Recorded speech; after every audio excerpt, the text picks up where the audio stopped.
Wait wait wait, cool down, इसके बारे में हम पहले बात करते हैं। पहले वेट कर लो, इतना बेचैनी होने से कुछ नहीं होने वाला है, जस्ट वेट, चिल डाउन। देखो, ये जो इंग्लिश का पेपर है उसके रिगार्डिंग हम बात करने वाले हैं कि क्या हमको इंग्लिश के पेपर के पहले वो प्रिपेयर होना चाहिए किस टाइप से, ताकि हमको बेनिफिट हो। देख, बहुत सारे वीडियो आपने देखा होगा, बट इसमें एक डिफरेंट डायमेंशन आपको मिलेगा समझने के लिए, जो बहुत इंपॉर्टेंट होगा आपके लिए। इसमें तीन कैटेगरी के स्टूडेंट के लिए बात होगी, और देखो हम कैसे उसके लिए बात करते हैं और कैसे हमारे लिए बहुत इंपॉर्टेंट हो सकता है। अच्छे से समझो, पहले आओ यहाँ पे बोर्ड पे, और यहाँ पे अच्छे से समझते हैं फिर, ठीक है।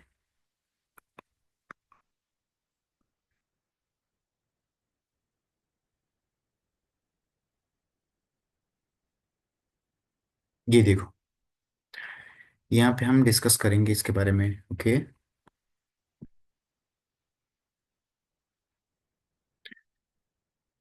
ठीक है, तो सबसे पहले डिवाइड करते हैं स्टूडेंट को, टाइप ऑफ स्टूडेंट की कैटेगरी। तो मैं यहाँ कैटेगरी C1 लिखता हूँ, ये कैटेगरी C2 है, और ये कैटेगरी C3 है। थ्री टाइप के स्टूडेंट जनरली हम देखते हैं। चलो, हम बहुत ही सीधी लाइन है ये, ऐसे देखते हैं, ठीक है। कैटेगरी फर्स्ट के स्टूडेंट क्या होते हैं, कैटेगरी सेकेंड और थर्ड, तीनों को इससे बेनिफिट होने वाला है, ठीक है। तो कैटेगरी फर्स्ट की जब बात करते हैं तो ये बहुत ही क्या होते हैं, मतलब लो प्रिपेयर्ड होते हैं एकदम, ठीक है। इनको बोलते हैं पुअर स्टूडेंट, ठीक है। Poor in the mean preparation बहुत इनकी लो होती है। देखो, डाउन डाउन डाउन, पूरी प्रिपरेशन डाउन होती है। इनको डर होता है कि फेल, ये दो ही चीज पलट के होते हैं, या तो फेल या पास, ठीक है। इसके बॉर्डर पे घूम रहे होते हैं, ठीक है। इनको भी बहुत बेनिफिट होगा, पर ये लास्ट तक ये इसको देखते हैं तो, ठीक है। और सेकेंड, C2, नेक्स्ट 5-10 मिनट के अंदर जो हम डिस्कस करने जा रहे हैं। C2 टाइप के जो स्टूडेंट होते हैं वो मीडियम टाइप के होते हैं, ठीक है, जिनकी प्रिपरेशन थोड़ी बहुत होती है, और वो थोड़ा बहुत उनको डर भी होता है कि कैसे हम प्रेजेंट करें ना करें। और एक होते हैं एक्सीलेंट लेवल के, मतलब गुड लेवल के स्टूडेंट, क्या गुड, जिनकी प्रिपरेशन अच्छी खासी होती है, बट उनको हल्का सा फियर होता है पेपर के पहले कि how we have to manage paper, है ना, कैसे लिखने हैं, कैसे रिप्रेजेंट करने हैं, इन सब की थोड़ी उनको प्रॉब्लम होती है। तो इन तीनों को इससे बेनिफिट होने वाला है, ठीक है। तो समझते हैं आखिर हमको कैसे आगे बढ़ना है। तो इसके लिए मतलब सबसे बड़ी बात है कि पहले हम समझे कि क्या क्या हमको नहीं करना चाहिए और क्या क्या कर लेना चाहिए, ठीक है। क्योंकि बहुत कम टाइम है इसमें, तो जो पढ़ना था सो पढ़ लिया हमने, अब तो कुछ पढ़ने के लिए बचा नहीं है। और बच्चा भी होगा तो अब क्या ही कर सकते हो इतने टाइम में। तो सबसे पहले जब कुछ भी नहीं कर सकते इतने टाइम में, तो क्या सबसे इम्पोर्टेंट चीज़ें हैं जिसे तुम अभी अगर चाहो तो तुम कर सकते हो, ठीक है। तो उस पर हम फोकस करते हैं। ये जो होते हैं ये पास फेल वाले 30+30 के अप्रॉक्स वाले होते हैं, 30 मार्क्स के अप्रॉक्स होते हैं, जिनको चाहिए होता है कि 50 के अप्रॉक्स आ जाए मेरा तो बहुत अच्छा है। ये कैसे होते हैं, ये मीडियम वाले 70-80 होते हैं, जो चाहते हैं हाँ मेरा 85-90 तक आ जाए, ठीक है। और ये 90 वाले होते हैं जो अपना ख्वाब देख रहे होते हैं 95+ की, ठीक है। तो इन सबसे बेनिफिट होने वाला है क्या, हम, ठीक है, बात करते हैं इस पे। जैसे जब पेपर आती है इंग्लिश की, तो इंग्लिश के पेपर में हमें ये देखना होता है ना, सबसे पहले कि जो पैराग्राफ मिलते हैं हमें, पैराग्राफ के जो नंबर आते हैं, 10-10 नंबर के जो होते हैं पैराग्राफ, ठीक है। तो सबसे पहले तो आपका पेपर कैसा होगा, पेपर को हम डिवाइड कर लेते हैं। जो आपका पेपर होगा कितने सेक्शन में होते हैं, ABC सेक्शन, ठीक है। मतलब A सेक्शन, B सेक्शन और C सेक्शन, ठीक है। तो ए वाले सेक्शन में जो क्या होते हैं आपके पैराग्राफ, PG में लिखता हूँ पैराग्राफ, ठीक है। सेक्शन B में क्या होता है, ग्रामर, ग्रामर प्लस कुछ स्टोरी टेलिंग होती है जो स्टोरी राइटिंग बोलते हैं, ठीक है। ये चीज़ें होती है। थर्ड में क्या होता है, टेक्स्ट बुक रिलेटेड सारे क्वेश्चन होते हैं, ठीक है। टेक्स्ट बुक से रिलेटेड क्वेश्चन होते हैं। तो अब तक जो प्रिपरेशन हमने किया है वो पैराग्राफ की प्रिपरेशन हो जानी चाहिए थी, ग्रामर और स्टोरी की प्रिपरेशन हो जानी चाहिए। तो आज जो इम्पोर्टेंट डे है इसमें हमें क्या कर लेना चाहिए, ठीक है। क्या इस पे फोकस करना चाहिए, या क्या इस पे, या क्या इस पे, किस पे फोकस करें कि ज़्यादा से ज़्यादा नंबर अपने को मिले और अपने लिए बेनिफिशियल हो, ठीक है। तो देखो, पैराग्राफ की प्रैक्टिस एक दिन में नहीं होती है कभी भी, तो इसकी प्रैक्टिस आप जो कर चुके होगे आज तक वही हो सकता है, ठीक है। तो इसको तो पढ़ो मत, जो भी आएगा पैराग्राफ नया टाइप का पैराग्राफ देखने को मिलेगा पेपर में, तो उस पैराग्राफ को वहीं पे डील करना है, इसको छोड़ दो। अभी 10 पैराग्राफ भी कर लोगे तो कोई जरूरी नहीं कि वहीं से क्वेश्चन आने वाले हैं, ठीक है। तो इसलिए मैं कहूँगा इसको अभी स्किप कर दो। दूसरा, ग्रामर, ग्रामर अभी तक पढ़ते आए हो वो बहुत हो गया, पढ़े हो तो भी ठीक, ना पढ़े हो तो भी ठीक। क्यों? क्योंकि ये सब बातें कोई बताएगा नहीं। बहुत सारे वीडियो में ये मिलेगा आपको, ये मोटिवेशन दिस दैट, ऐसे कर लो ऐसे कर लो, लेकिन रियल जो ग्राउंड की बातें होती है ना, ये बातें मैं बता रहा हूँ यहाँ पर, ठीक है। तो क्या करो, ये जो ग्रामर वाली चीजें ने बहुत पढ़ लिया, 10 नंबर जो 10 मार्क्स के आने वाले क्वेश्चन, ये आप कितना भी आज पढ़ लोगे ना, कितना भी पढ़ लोगे, 24 घंटे भी पढ़ लोगे आज ना, तभी भी ये ग्रामर होने वाला नहीं है 10/10। ये पहले जो हम पढ़ते हैं ना, स्टेप वाइज क्लास 6, 7, 8, 9, 10, उसके अकॉर्डिंग जो अपनी स्टेमिना बनती है, जो अपनी नॉलेज बनती है उसके सब्जेक्ट में, उसके अकॉर्डिंग हम कर पाते हैं। तो इसमें जितना कर पाओ तुम, 5-6 कर लो या 10 कर लो, तुम्हारी मर्जी है। जितना पढ़े होगे पहले से उतना कर सकते हो, आज पढ़ने से कुछ नहीं होगा। स्टोरी टेलिंग भी ऐसी होती है, हमेशा नया कुछ स्टोरी बनाने को मिलता है। इनकम्प्लीट स्टोरी होता है, उसको कंप्लीट करना होता है। तो स्टोरी भी क्या हो सकता है, डिफरेंट डिफरेंट आ सकते हैं। यहाँ भी अगर 2, 4, 10 स्टोरी आज रात को पढ़ भी लेते हो तो कोई बेनिफिट होने वाला नहीं है, ठीक है। तीसरी बात है, तो दूसरी बात में हम इसको एंड करते हैं। तो ना स्टोरी के बारे में देखना है, ना इस सेक्शन के बारे में देखना है, ना इस सेक्शन के बारे में देखना है, ना ही इस सेक्शन के बारे में देखना है। तो सेक्शन ए गया, सेक्शन बी भी गया, क्या बचा? Section C. सेक्शन सी में टेक्स्ट बुक की चीजें हैं, तो अब तुम टेक्स्ट बुक में कुछ अपने नंबर ला सकते हो। अभी चांस है तुम्हारे पास में, क्योंकि तुम क्या करोगे, टेक्स्ट बुक के देखो सारे लेसन्स जो तुम्हारे सिलेबस में आ रहे हैं, उस लेसन्स में lesson L1, lesson L2, lesson L3, जितने भी लेसन है, उसमें सबसे पहले ये देखो कि कौन से लेसन हमने नहीं पढ़ा है, किस लेसन की स्टोरी नहीं पता है।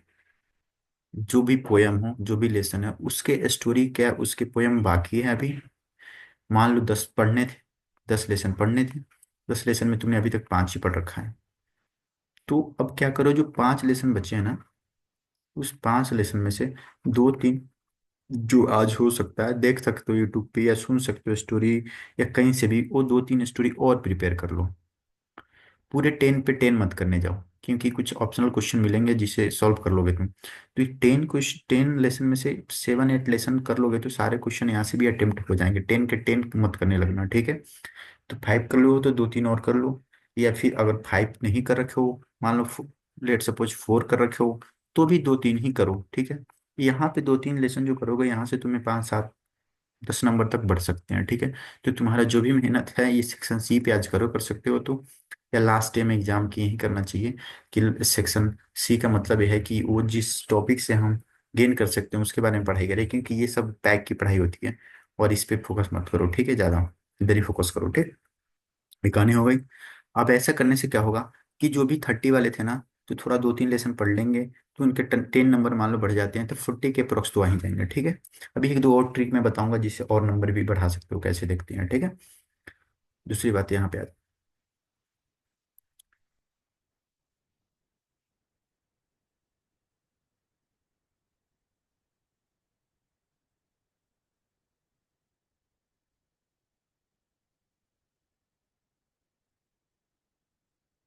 एक सेकंड, इधर आओ।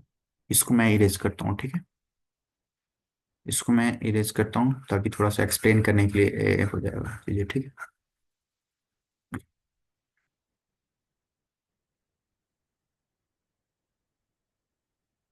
ठीक है, चलो। 30 वाले थोड़ा बढ़ जाएंगे, और 40-70 वाले भी कुछ 10 नंबर बढ़ा लेंगे, तो मान लो से 80 है तो 85 तक तो वहीं जाएगा उनका, ठीक है। और 90 वाले भी 5, 5, 5, 6, 7, 8, 10 नंबर बढ़ा सकते हैं, तो इनका भी 5+ कुछ ऐसे 5 को 7+ नंबर बढ़ सकते हैं, ठीक है। अब कुछ और भी चीज़ें हैं जिस पे ध्यान देना है, वो बात मैं अभी बता देता हूँ, ठीक है। कुछ और भी चीज़ें जिस पे फोकस करोगे तो और 5, 7, 10 नंबर और बढ़ सकते हैं, ठीक है। वो कौन सी चीजें हैं? एक 3 कैटेगरी के, जितने भी 3 कैटेगरी के ये स्टूडेंट है सबके लिए है ना। वो कौन सी 2-3 बातें और है इस पे ध्यान दे तो और 5-10 नंबर्स और भी इंक्रीज कर सकते हो, ठीक है। बस अभी कुछ नहीं चाहिए मुझे, बस 2 कमेंट चाहिए आप लोग से। एक कमेंट ही चाहिए कि पेपर जाने से पहले इस वीडियो को देख के कमेंट डालो कि तुम कितना टारगेट लेकर जा रहे हो, और पेपर में आने के बाद एक बार जरूर कमेंट करना कि कितना तुम कर पाए, ठीक है। जानकर बहुत ही मुझे खुशी होगी। हम्म। ठीक। 2 कमेंट जरूर करना है ना, 2 कमेंट की बहुत रिक्वायरमेंट है, ओके। तो आ जाओ यहाँ पे आ जाओ, ठीक है। क्या करनी है दूसरी बात, जो पैराग्राफ होता है, पैराग्राफ में कुछ कुछ वर्ड्स होते हैं ना, कुछ वर्ड थोड़े डिफिकल्ट होते हैं। ये देखो वर्ड्स नहीं समझ में आया तुम्हें, उसमें ऐसा 1-2 वर्ड मिलेगा पैराग्राफ में जो जिसका मीनिंग ही तुम्हें पता नहीं होगा, ऑलरेडी तुम जानती नहीं हो इसका मीनिंग क्या होता है। इस टाइम पे क्या करना है कि इसको तुरंत इस वर्ड को, इस वर्ड से रिलेटेड पैराग्राफ में घुस जाना है। पैराग्राफ में देखना है इस वर्ड से रिलेटेड कुछ भी मिल रहा है, उसको कॉपी पेस्ट करो। कॉपी पेस्ट कर दो, एकदम से छाप दो। थोड़ा भी नंबर मिल जाएगा, आधा नंबर भी मिल जाएगा तुमको, ठीक है। ऐसे ही 10 क्वेश्चन में आधा आधा नंबर मिला तो 5 नंबर तो ऐसे ही मिलेगा तुम्हारा, ठीक है। तो वर्ड देखो ऐसे पैराग्राफ में, वर्ड की बात हो गई। देखो दूसरी बात आती है एक्सप्लेनेशन करने वाले, जहाँ 2 नंबर के होते हैं क्वेश्चन, ठीक है। जहाँ लिखा होगा एक्सप्लेन करो, है ना, पैराग्राफ में। पैराग्राफ से जो क्वेश्चन अगर 2 नंबर के आते हैं वहां पे होंगे एक्सप्लेन करने के लिए 2 मार्क्स का। उसको स्किप नहीं करना है, हर हालात में स्किप नहीं करना है, ठीक है, कभी भी स्किप नहीं करना है।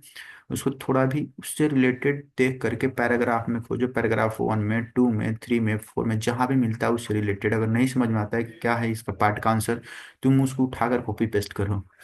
देखो ये बहुत बड़ा हैक बता रहा हूँ, कॉपी पेस्ट करो। कॉपी पेस्ट करने से क्या होगा कि एग्जामिनर जो आपको 2 नंबर में 0 देने वाला था, 0 नहीं देगा आप तो, या तो 1 देगा, या 1+1/2 कुछ भी दे सकता है। तो ये अगर 5-7 क्वेश्चन में ऐसे मिल जाता है तुमको, तो ऐसे भी 5-7 नंबर मिल जाते हैं, ठीक है। मान लो 5 नंबर, 5 क्वेश्चन में ऐसे कर दिए तो 5 नंबर मिल गया तुमको, ठीक है। अब तीसरी बात ये होती है ग्रामर। ग्रामर जो है ना, इसको छोड़ना नहीं है। ये वैसे तो 10 नंबर का आएगा, बट 10 में 10 सही कर नहीं पाओगे, बट जो भी होता है 2-4 सब जो बोनस पॉइंट है, 4 नंबर 5 नंबर, 3-4 भी कर ले तो मान लो 5 नंबर छोड़ना नहीं है, स्किप नहीं करना है, इसको कर लेना है किसी तरह से। किसी तरह 10 क्वेश्चन करोगे, कुछ कुछ भरोगे, जो भी तुम्हें आइडिया लग रहा है उसके अकॉर्डिंग तुमको 4-5 नंबर मिलेंगे। मान लो 5 नंबर इधर मिल गए, ठीक है। 4-5 ही मैं मानता हूँ, इसको 4 ही मानता हूँ, ठीक। पांचवा चौथा बात जो है वो किधर ध्यान रखना है, वो सबसे बड़ी बात है कि टेक्स्ट बुक के जो क्वेश्चन आते हैं, टेक्स्ट बुक, इसको तो कतई नहीं छोड़ना है। कतई नहीं छोड़ना। जो भी टेक्स्ट बुक के नंबर 3 मार्क्स के क्वेश्चन आते हैं, 2 मार्क्स के क्वेश्चन आते हैं, इसमें कुछ ना कुछ क्वेश्चन से रिलेटेड लिखना है। अगर कुछ नहीं आता है ना, क्वेश्चन पढ़ो, एक बार पढ़ो, 2 बार पढ़ो, थोड़ी सी कहानी याद करो, और उसको थोड़ी सी कहानी याद करके लिख डालो उसमें। लिख डालो, हर क्वेश्चन में लिखो, हर क्वेश्चन में लिखो। लिखोगे तो एक एक क्वेश्चन में भी अगर 3 नंबर नहीं देगा, 3 नंबर वाले में अगर 1.5 नंबर भी देता है, ए 1.5 नंबर भी देता है, तो ऐसे तुम 3-4 नंबर, वैसे तुम मान लो 3 नंबर 4 नंबर गेन कर लोगे। 2 नंबर वाले में वैसे कुछ कुछ थोड़ा भी लिखोगे पेपर में, जहाँ मेरा नंबर देता है बच्चों को, थोड़ा भी लिखा होता है तो एक एक नंबर भी होगा। तो अगर 5 क्वेश्चन में करते हो तो 5 नंबर वैसे ही मिल जाएंगे तुमको, ठीक है। इन सब बातों पे ऐसे फोकस करोगे, ठीक है। तो देखो कितने नंबर बढ़ गए, 5 5 10, मान लो ये 5 15, और ये 5 20, और 3 23 नंबर। उधर हम बात कर रहे थे 5 7 नंबर के, तो 30 नंबर के अप्रोक्स तो हमने ये डिस्कशन कर लिया। 30 मार्क्स के अप्रोक्स हमने डिस्कशन कर लिया कि कैसे हम अभी तुरंत आज की प्रिपरेशन के और स्ट्रेटजी के अकॉर्डिंग हम गेट कर सकते हैं ना। कि बहुत होता है बच्चा, ये बहुत होता है। बस एक भी क्वेश्चन छोड़ने की कोशिश मत करना, जो लिखने वाला होगा उसको जरूर लिखना, ठीक है। सबसे इम्पोर्टेंट चीज़ है। और इसके बाद में अब जो सबसे एक बात है कि अभी जो पेपर होने वाला है 20 को जो पेपर होने वाला है आपका साइंस का, इस साइंस के पेपर में अभी कितने सारे लोगों ने नहीं पढ़ा है, नहीं पढ़ना है या थोड़ा बहुत पढ़ा है, उसको अगर बहुत ही बेटर स्कोर करना, बहुत ही बेटर, बहुत ही बेटर, मतलब क्या ही बोर्ड में हम ऐसा कुछ पढ़ के जाए जो सेम टू सेम देखने को वहां पे मिल जाए और हम सॉल्व कर ले। इस तरह की कुछ चीजें चाहते हो, ठीक है। तो साइंस का लास्ट 10 ईयर का जो प्रीवियस ईयर क्वेश्चन है, लास्ट 10 ईयर का जो प्रीवियस ईयर क्वेश्चन है PYQ, किस टॉपिक से, किस लेसन से, किस टॉपिक से कितने प्रीवियस ईयर क्वेश्चन पूछे जा चुके हैं, और कौन कौन आ सकते हैं पेपर में, इससे रिलेटेड चाहते हो अगर तुम वीडियो, तो बताना, साइंस का बना दूंगा पूरा हैक्स एकदम 100%, वहीं से आने होंगे पेपर्स। इसको कमेंट करके बताना बिल्कुल, इसलिए हम डिस्कशन करेंगे और सारी डिटेल बना के तुमको दे देंगे, ठीक है। तो आज के लिए यही है, best of luck for the paper. अच्छे से पढ़ो, टेंशन मत लो, जल्दी सो जाना, 11 बजे से ज़्यादा लेट मत जगना, सुबह में जल्दी जगना मत, 6 बजे से पहले जगना मत, नहीं तो नींद कम खराब होगी अगर, तो फिर पेपर भी खराब ही होने वाला है, ठीक है। Okay, bye.